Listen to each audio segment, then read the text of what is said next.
President Trump personally asked us to be here, to stand with you, to pray with you for strength, comfort, and healing in the wake of Sunday night's horrific attack here in Las Vegas. In America, we mourn with those who mourn. We grieve with those who grieve. And I stand before you today on behalf of my family and every family in America to say we are with you. Today, we are all Vegas strong. When one part of America struggles, we all struggle. And when one part of America cries out for help, we always come together to answer the call. 5 days ago, America awoke to the news of the worst mass shooting in the history of the United States. On a field not far from here, 58 people lost their lives and nearly 500 were injured. It was a tragedy of unimaginable proportions. And as the President said in his address to the nation, we're joined together in sadness, shock, and grief for the fallen, the injured, and their families. Those we lost were taken before their time, but their names and their stories will forever be etched into the hearts of the American people. We extend the deepest condolences of the first family, of our family, and of the American people. The Bible tells us that the Lord is close to the brokenhearted, and this will be our prayer for all of you.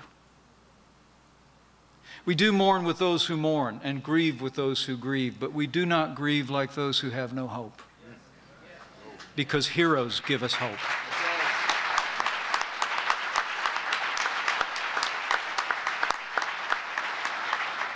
As President Trump said here on Wednesday, in the depths of horror, we will always find hope in the men and women who risked their lives for ours.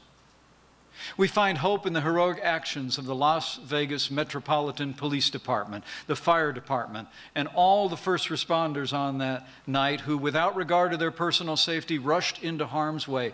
Their actions were in the highest tradition of law enforcement, and their actions undoubtedly saved lives that night.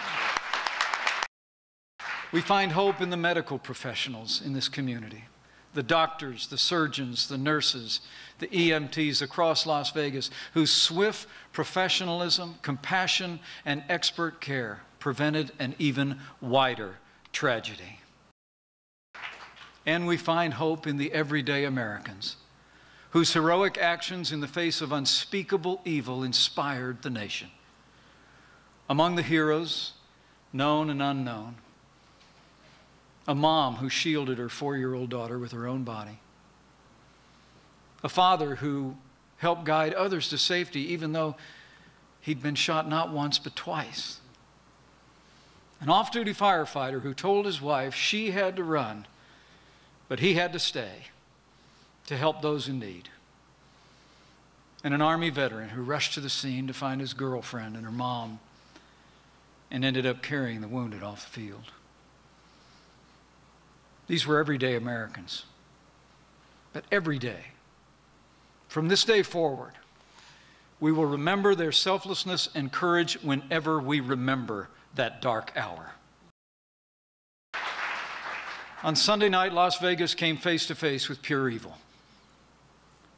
But no evil, no act of violence will ever diminish the strength and goodness of the American people. As I read in my devotions this morning, love binds all our virtues together in unity. And so in the wake of this tragedy, we put on love. We find comfort in the knowledge that we are united as one nation, as one people, with one voice. United in our grief, united in our support for those who have suffered, and united in our resolve to end such evil in our time. We pray for the people of Las Vegas. And we pray for our nation. That the words sung by thousands before the shots rang out that fateful night might be ever more true. That God would bless America.